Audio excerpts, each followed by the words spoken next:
وعملوا الصالحات لهم مغفرة وأجر عظيم صلوات پڑھیں محمد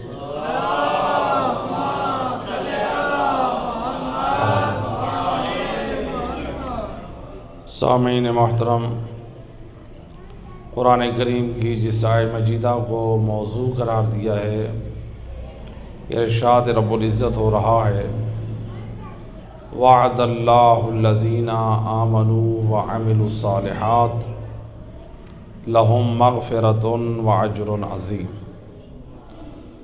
آیت مختصر ہے لیکن پیغام اللہ نے بڑا جامع دیا ہے۔ پروردگار فرماتا ہے اللہ کا وعدہ ہے ایمان والوں سے۔ تو ایمان والوں سے مراد علماء مفسرین، علماء اہل سنت اور علماء اہل شیعہ روایت نقل کرتے ہیں سید الرسل سے کہ جب بھی قرآن میں خطاب ہوا اے ایمان والو، اللہ کے رسول فرماتے ہیں اس سے مراد ہے اے علی والو۔ تو گویا اللہ خطاب کر رہا ہے علی والوں سے، گویا اللہ وعدہ کر رہا ہے علی والوں سے۔ لیکن کوئی فقط یہ نہ سمجھے کہ اللہ علی والوں سے تو وعدہ کر رہا ہے، صرف ذات علی پہ ایمان رکھیں تو اللہ ہمیں مغفرت کی ضمانت بھی دے رہا ہے اور اللہ ہمیں اجر عظیم کی بھی ضمانت دے رہا ہے۔ اللہ نے اس آیت مجیدہ میں دو چیزیں بیان کی ہیں۔ فرمایا وعد اللہ الذین آمنوا وعملوا الصالحات، اللہ فرماتا ہے میرا وعدہ علی والوں سے ہے، لیکن وہ علی والے جن کے دلوں میں نور ولایت علی ہو اور وجود میں کردار علی ہو۔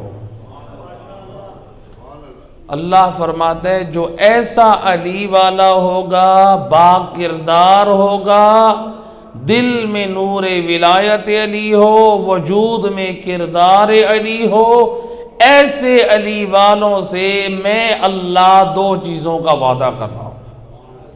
لہم مغفرۃ، میں اللہ ان کو بخش دوں گا، وَأَجْرٌ عظیم، اور میں اپنے خزانہ بخشش سے ان کو اجر عظیم عطا کروں گا۔ تو لہٰذا اللہ نے جو ڈیمانڈ کی ہے وہ دو چیزوں کی کہ تم اپنے دامن میں دو چیزیں لے کر آؤ۔ ایک کا نام ہے نور ولایت محمد وآل محمد، اور دوسرے کا نام ہے کردار محمد وآل محمد۔ اللہ فرماتا ہے جب تمہارے دامن میں یہ دو چیزیں ہوں گی تو پھر میری بخشش کی امید بھی رکھو اور پھر تم اجر عظیم کی بھی امید رکھو۔ تو لہٰذا ہم آل محمد کی ولایت پر تو ہیں، لیکن آل محمد کی ولایت کے ساتھ عمل صالح۔ عمل صالح کیا ہے؟ یعنی پاک کردار، اور اس کی ہمیں عملی اگر تفسیر پیش کی ہے، عملی کردار اگر ہمیں دیا ہے عمل صالح کا، وہ ہمارے ساتویں تاجدار ولایت امام موسیٰ کاظم علیہ السلام، اللہم صلی علی محمد، امام نے عمل صالح کو عملاً اپنی زندگی میں بیان کر کے دنیا والوں کو بتایا، اے میرے حبدارو، اے ہمارے شیعو، اے ہمارے موالیو، آؤ عمل صالح کا یہ وہ پاک راستہ ہے جس سے تم کامیابی کے راستے پہ چل سکتے ہو۔ راوی کہتا ہے کہ میں امام جعفر صادق علیہ الصلوۃ والسلام، اللہم صلی علی، امام کی خدمت میں حاضر ہوا اور میں نے چاہا کہ امامت کے بارے میں سوال کرو، مولا جو امام ہوتا ہے وہ کیسا ہوتا ہے؟ میں نے سوال کیا، امام صادق علیہ السلام نے جواب دیا، حجت خدا اور امام برحق وہ ہوتا ہے جو لہو و لعب دنیاوی کھیل کود سے آزاد ہوتا ہے، وہ حجت خدا ہوتا ہے جس کے اندر دنیاوی مصروفیات، دنیاوی مشاغل نہیں ہوتے، کھیل کود میں اپنا وقت وہ برباد نہیں کرتا۔ راوی کہتا ہے امام علیہ السلام نے یہ فرمایا، اس کے بعد میں نے دیکھا کہ آپ کے گھر کے اندر سے ایک 3 سالہ بچہ ہے جس کے ہاتھ میں بکری کا ایک بچہ ہے، وہ نکلے، ان کے ہاتھ میں وہ بچہ بھی ہے۔ امام صادق علیہ السلام فرماتے ہیں میرے بعد حجت خدا تیرا امام وہ ہے۔ کہتے ہیں کہ میں آگے بڑھا، امام موسیٰ کاظم علیہ السلام کی خدمت میں نے سلام کیا۔ امام علیہ السلام ظاہری بچپنا ہے، 3 سال کے ہیں، لیکن امام وہ عظیم امر ہدایت انجام دے رہے ہیں۔ اس بکری کے بچے حیوان کو کہہ رہے ہیں وَاسْجُدِي لِرَبِّكِ، اے بکری کے بچے اپنے رب کی بارگاہ میں سجدہ کر۔ امام یہ حکم دے رہے ہیں۔ راوی کہتا ہے میں نے دیکھا امام سجدے کا کہہ رہے ہیں، بکری کے بچے نے امام کی بات سنتے ہی فوراً رب کی بارگاہ میں سجدہ کیا۔ گویا امام نے یہ سمجھا دیا، اے آل محمد کی ولایت رکھنے والوں، آؤ ہم آپ کو بتاتے ہیں، ولایت نام ہے، ہم جب بھی سجدے کا حکم دیں یہ نہ کہو کہ سو بہانے نہ بناؤ، بلکہ اگر حیوان ہم سے منسوب ہوا ہے، ہم نے اس کو سجدے کا حکم دیا ہے تو وہ بھی رب کی بارگاہ میں جھکا ہے۔ تو ایسا نہ ہو کہ ہم آپ کو سجدے کا حکم دیں اور آپ ولایت کے نام پہ نمازیں چھوڑ دیں۔ آج بعض لوگ کہتے ہیں سجدہ تو کربلا والوں نے کیا تھا، ہماری سجدوں کو اللہ کو کیا ضرورت ہے؟ بے شک اللہ کو ہمارے سجدوں کی ضرورت نہیں ہے، اللہ ہمارے سجدوں کا محتاج نہیں ہے، لیکن ہم اللہ کی رضا کے محتاج ہیں۔ اللہ کی رضا اس وقت تک حاصل ہو نہیں سکتی جب تک اللہ کے حکم کی پابندی نہ کریں۔ اگر امام حسین کے سجدوں کے بعد اگر سجدوں کی ضرورت نہ ہوتی تو کربلا کے بعد امام زین العابدین سید الساجدین نہ ہوتے، سجدے گزاروں کے سردار۔ لہٰذا ہم یہ باتیں، یہ جملے کہہ کے اپنے آپ کو نماز سے، عبادت سے بچانا چاہتے ہیں، تو یہ نماز سے بچنے کا کوئی جواز نہیں ہے، نماز چھوڑنے کی یہ کوئی دلیل نہیں ہے۔ لہٰذا امام علیہ السلام نماز کا اس قدر حکم دے رہے ہیں، حیوان کو بھی امام سجدہ کروا رہے ہیں۔ اب امام بتا رہے ہیں کہ معنی ولایت یہ ہے، ہم سجدے کا کہہ رہے تو سجدہ کرے، تو اگر حیوان حکم امام کو مان کے سجدہ کرے، لیکن اشرف المخلوقات انسان، ائمہ اہل بیت نماز کا کہتے رہیں اور انسان ولایت کے نام پہ نمازیں چھوڑتا جائے، کیا ہم حق ولایت کو ادا کر رہے ہیں؟ اللہ کے رسول فرماتے ہیں، سید الرسل اپنی پاک زبان سے فرماتے ہیں مسلمانوں، اے کلمہ گو، اے مجھ نبی کی ذات پر ایمان رکھنے والوں، سید الرسل پیغام دے رہے اپنی امتیوں کو، کیا فرماتے ہیں؟ تارک الصلاۃ ملعون فی التورات، رسول اللہ لسان وحی سے فرماتے ہیں بے نمازی انسان تورات میں ملعون ہے، ملعون فی الزبور، زبور میں وہ شخص ملعون اور لعنتی ہے، ملعون فی الانجیل، انجیل کتاب میں وہ شخص ملعون اور لعنتی ہے، ملعون فی القرآن، قرآن مجید جیسی کتاب میں بے نمازی ملعون اور لعنتی ہے، ملعون فی لسان جبرائیل، جبرائیل کی نگاہ میں وہ شخص لعنتی ہے، ملعون فی لسان میکائیل، میکائیل کی زبان پر وہ شخص لعنتی ہے، ملعون فی لسان اسرافیل، اسرافیل کی زبان پر وہ شخص لعنتی ہے، وَمَلْعُونٌ فِي لِسَانِ مُحَمَّدٍ الْمُصْطَفَىٰ، اور وہ شخص مجھ مصطفیٰ کی نگاہ میں بھی لعنتی ہے۔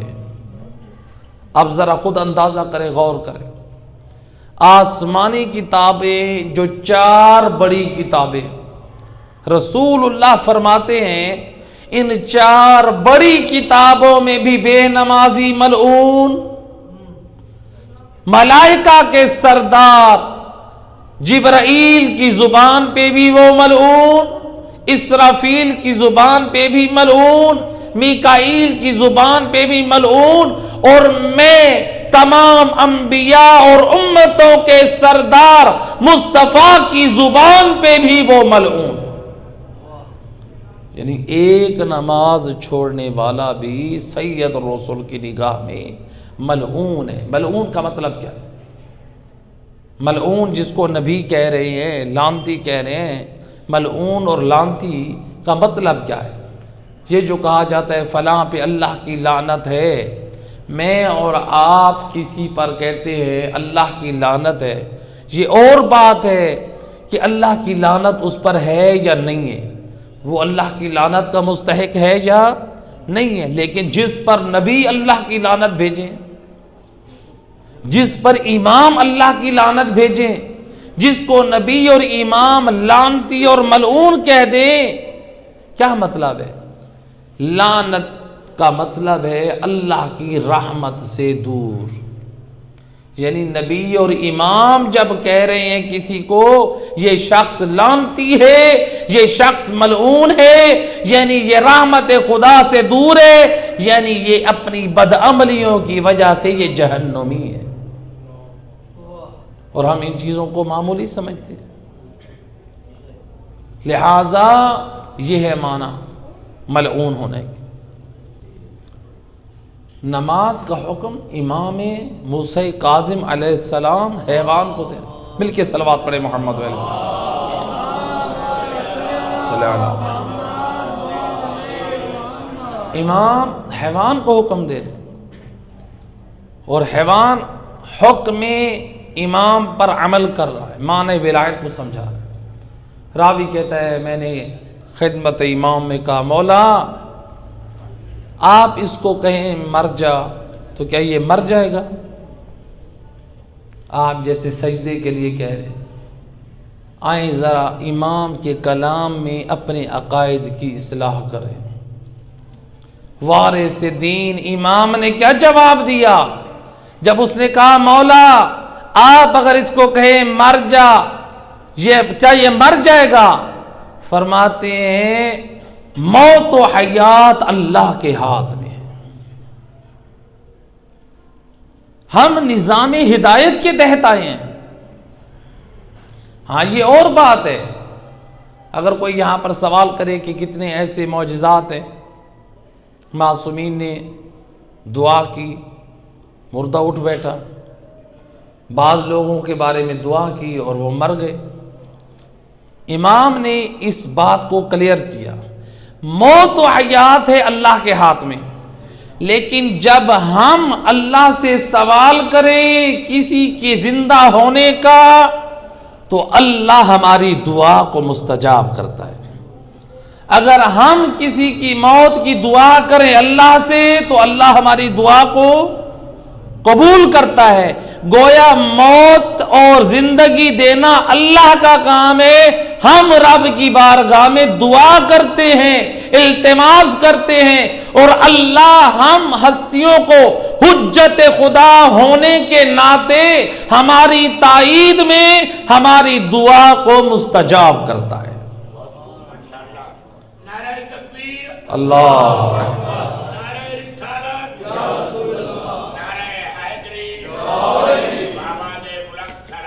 اللہ۔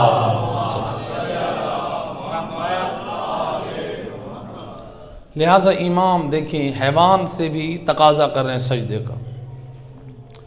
ائمہ خدا کی سیرت طیبہ عمل صالح کا عملی پیغام ہے۔ ملتا ہے امام موسیٰ کاظم علیہ السلام، اللہم صلی علی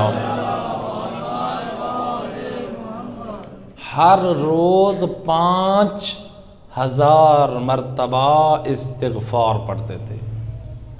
استغفر اللہ ربی واتوب الیہ، یہ استغفار آج شاید کسی مومن کو کہیں 1000 مرتبہ، خوش نصیب ہے مومن ہیں، ایسے ہیں جو 1000 مرتبہ روزانہ کے اذکار پڑھتے ہیں، ائمہ خدا سے جو منقول ہے، دعائیں پڑھتے ہیں۔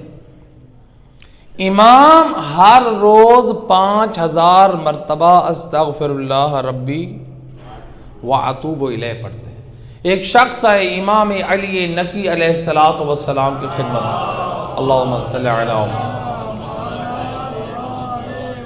یابنا رسول اللہ، مجھے کوئی ایسا عمل بتائیں دنیا میں آپ کے حبداروں میں بن جاؤں اور میدان قیامت میں آپ کے شفاعت کا حقدار ہو کے کامیاب مومن بن جاؤں۔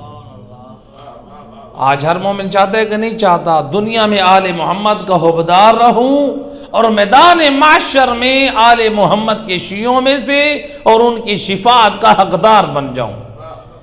امام فرماتے ہیں 2 کام تو کر، تیرے دنیا میں اپنا حبدار ہونے، میدان قیامت میں کامیاب مومن ہونے کی ضمانت میں امام دیتا ہوں۔ مولا وہ 2 کام کون سے ہیں جس سے دنیا اور آخرت میں کامیابی مل جائے؟ امام فرماتے ہیں کثرت سے سورہ انا انزلنا کی تلاوت کر اور اپنی زبان کا ورد استغفار قرار دے۔ استغفر اللہ ربی واتوب الیہ، سید الرسل بھی اپنی زبان پر یہ استغفار کو جاری رکھتے تھے، حالانکہ نبی ہوں یا ائمہ خدا یہ معصوم ہستیاں ہیں۔ تو جب معصوم ہستیوں کی نگاہ میں استغفار پڑھنے کا فائدہ ہے، حالانکہ وہ معصوم ہے، وہ گناہگار نہیں ہے، گناہگار کو گناہ کا خیال تک نہیں آتا، استغفار پڑھنے کا فائدہ ہے تو تب معصوم ہستیاں پڑھ رہی ہیں۔ تو لہٰذا جب معصوم ہستیوں کو فائدہ نظر آ رہا ہے تو معصوم ہستیاں پڑھ رہے ہیں، بتائیں ہم جیسے گناہگار افراد ہمیں کس قدر زیادہ ضرورت ہے اپنی زندگی میں استغفار کو شامل کریں۔ لیکن یاد رکھیں جب بھی ذکر خدا، تسبیح یا ورد کوئی بھی کریں جو معصومین کی طرف سے نقل ہوا ہے، اس کو اس انداز سے پڑھیں کہ اس کا تلفظ صحیح ہو، یعنی استغفر اللہ ربی واتوب الیہ۔ تسبیح جناب سیدہ پڑھ رہے ہیں اللہ اکبر، الحمدللہ، سبحان اللہ، لیکن بعض لوگ کیسے پڑھتے ہیں؟ جلدی جلدی پڑھتے ہیں، اللہ اکبر اللہ اکبر، الحمدللہ الحمدللہ، غلط پڑھتے ہیں، صحیح تلفظ نہیں کرتے، تو اس تسبیح کے پڑھنے کا ثواب نہیں بلکہ گناہ ہوتا ہے، کیونکہ ہم صحیح تلفظ ہی نہیں کر رہے۔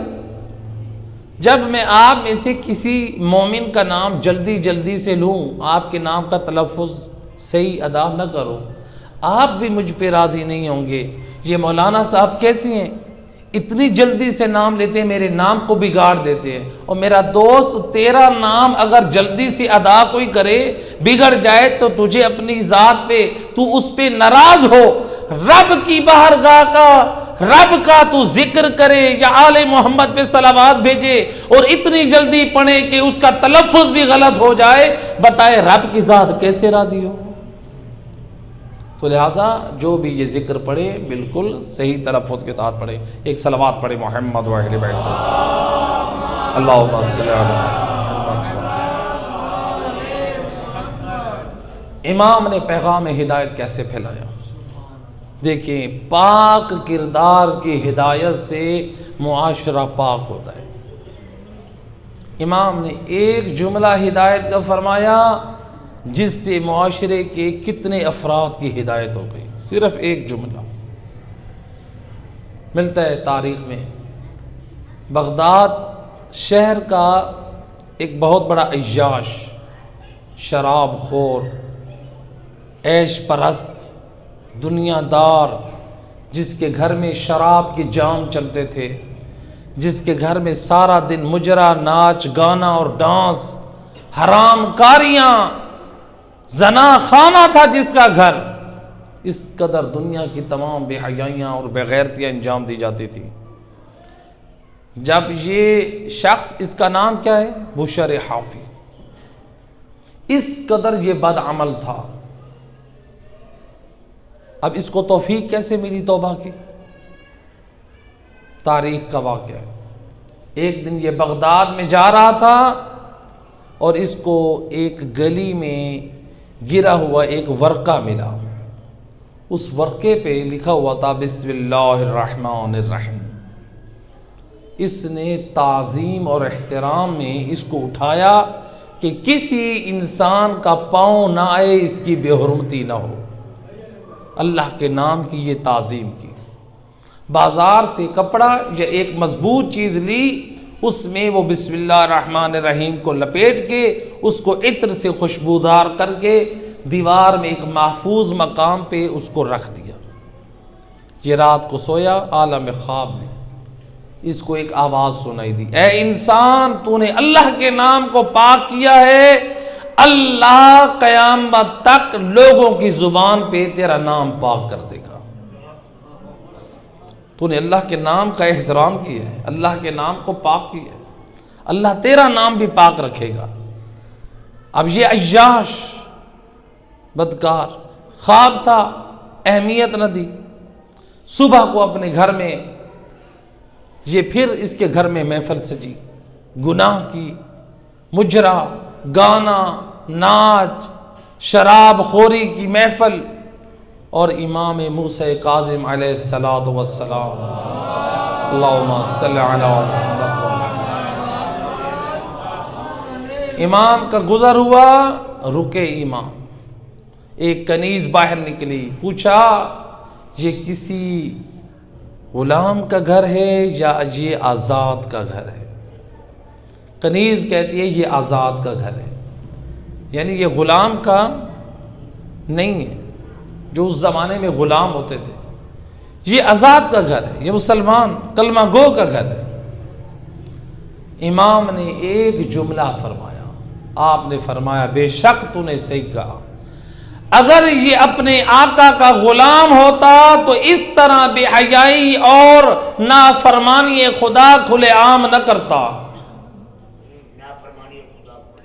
اس طرح یہ کھلے عام انجام نہ دیتا۔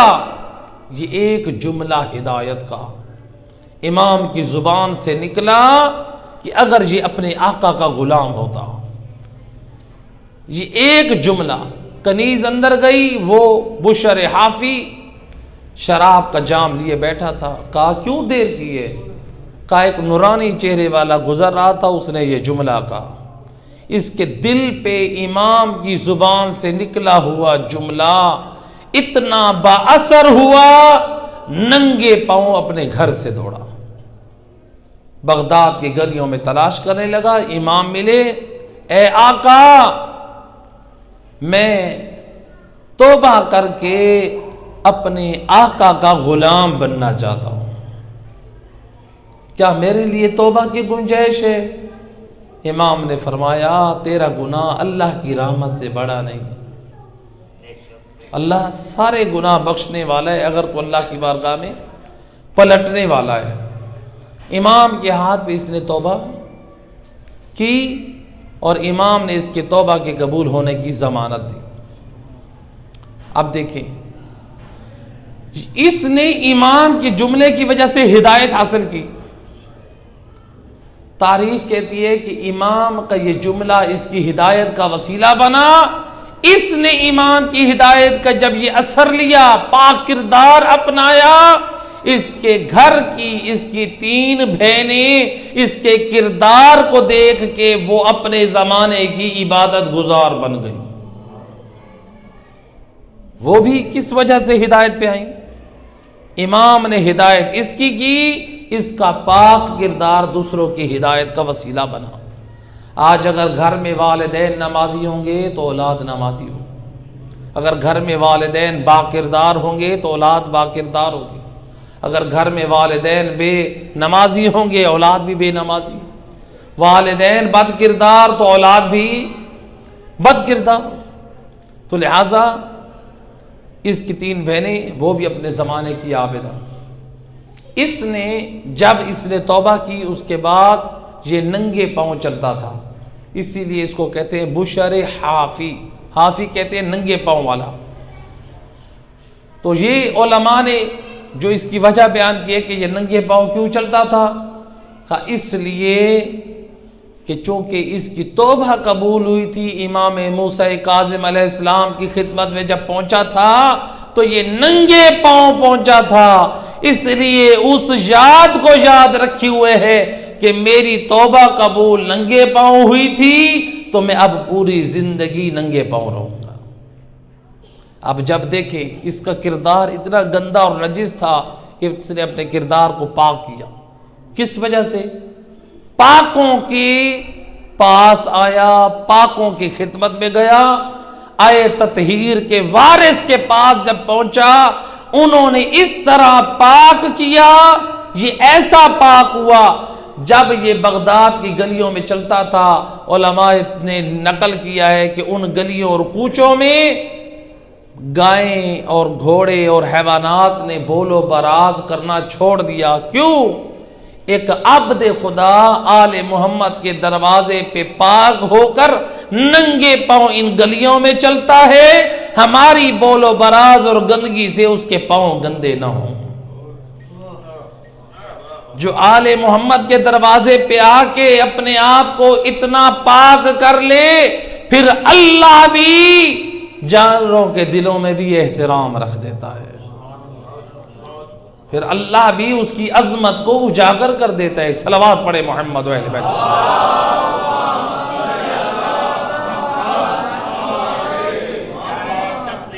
اللہ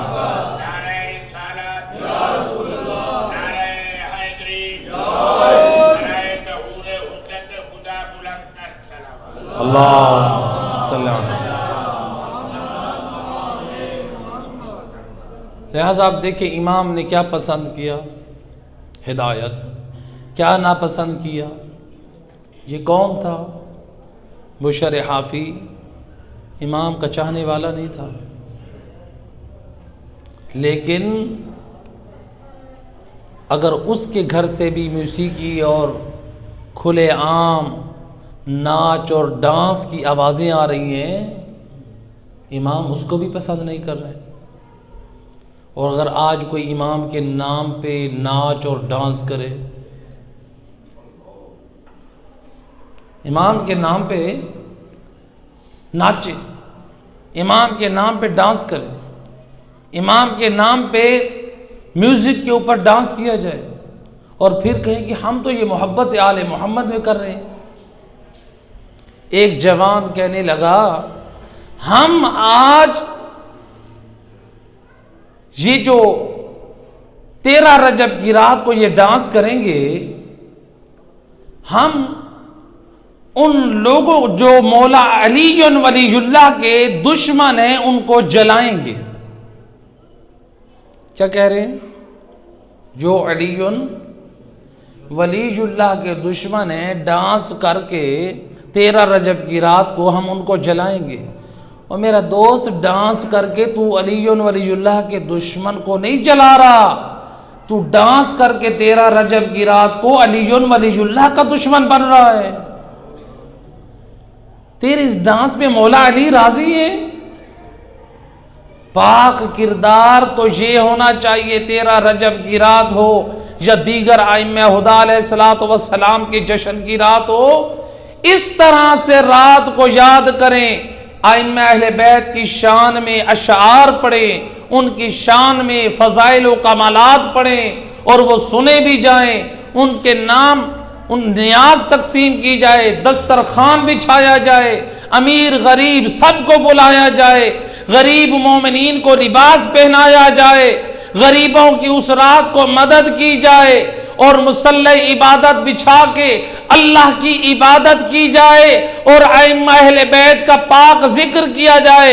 دنیا والے جب دیکھیں بول کر کہیں دیکھو علی حیدر کرار کے حبدار ان کی شان کو بھی بیان کر رہے ہیں، ان کے پاک کردار کو بھی بیان کر رہے ہیں، ان کی سیرت کو عملی طور پر غریبوں کو کھانا بھی کھلا رہے ہیں اور غریبوں کو لباس بھی پہنا رہے ہیں.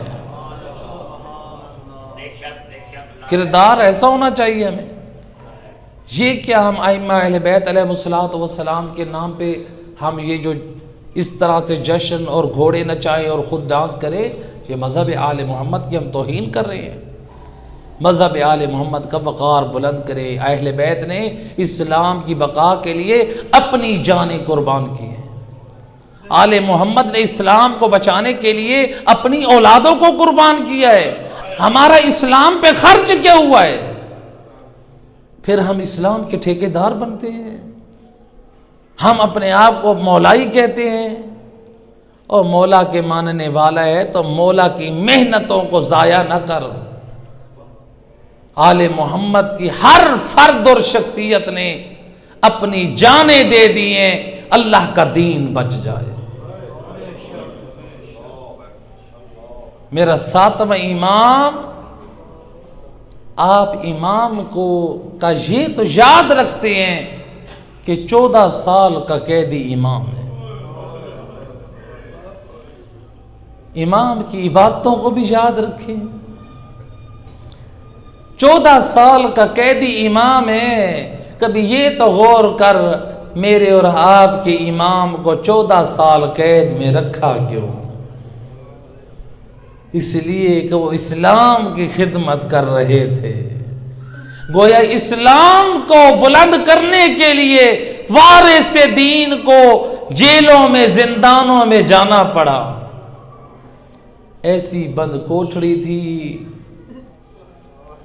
کہ جب ہارون رشید کبھی کبھار اپنے محل کی چھت پہ جب جاتا ہے، جب وہاں سے زندان میں جھانکتا ہے تو اسے ایک سفید کپڑے کے علاوہ کچھ نظر نہیں آتا.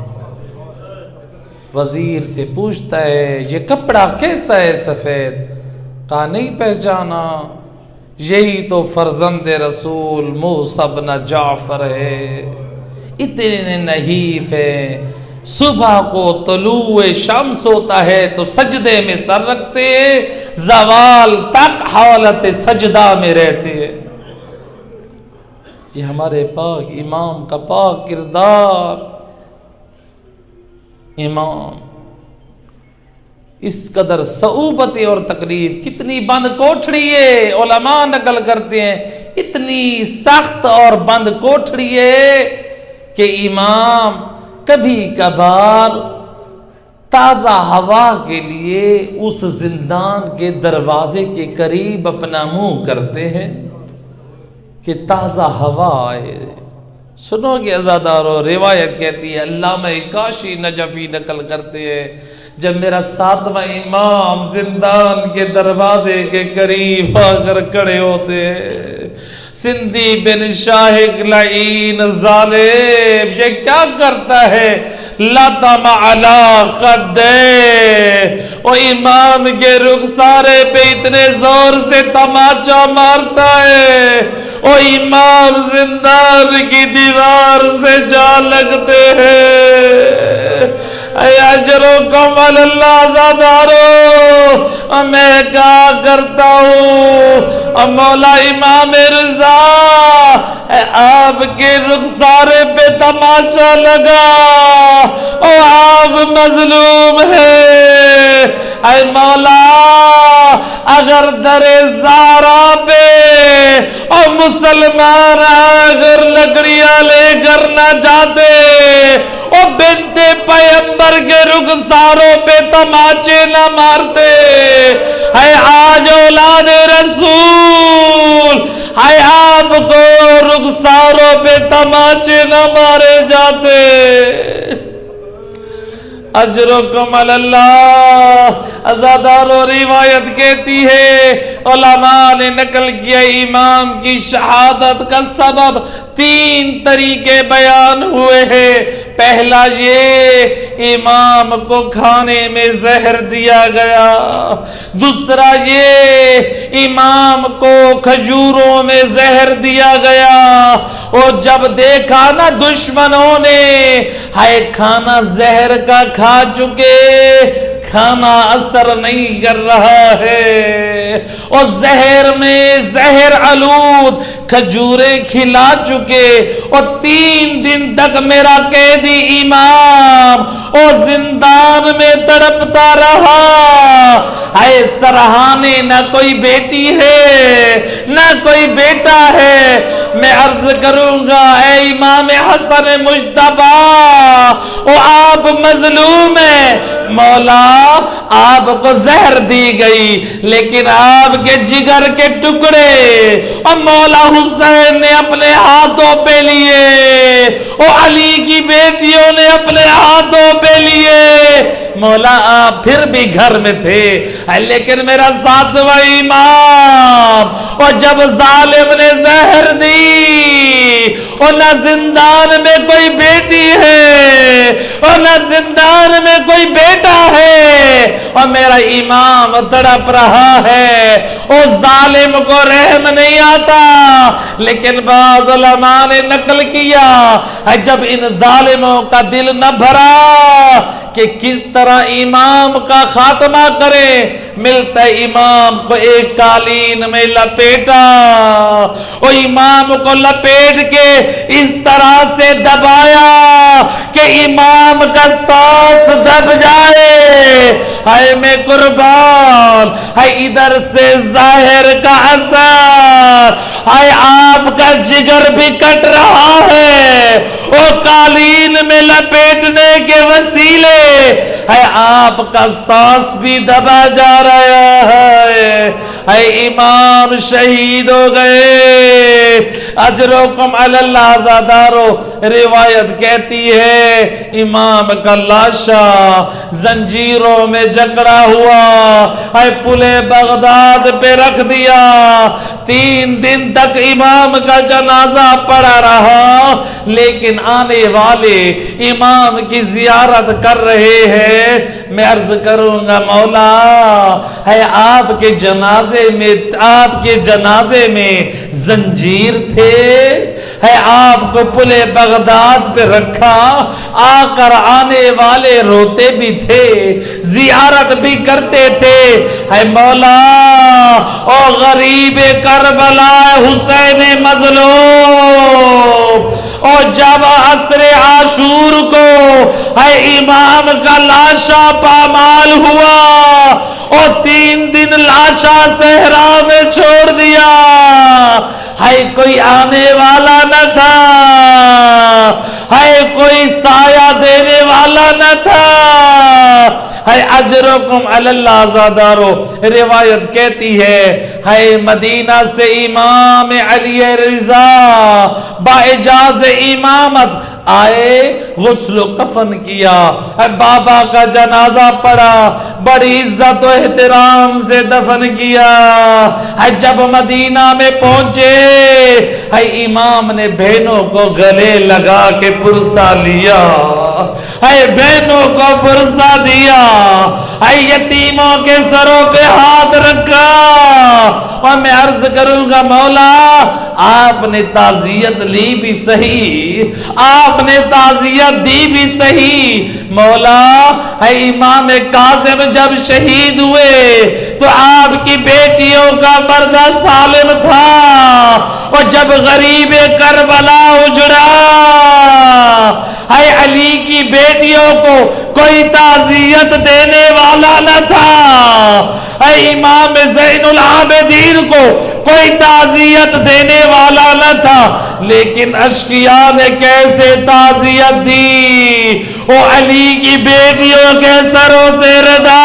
چیری، اور زین العابدین کے نازک بدن پر وہ تعزیہ میں مارے۔ الا لعنت اللہ علی القوم الظالمین۔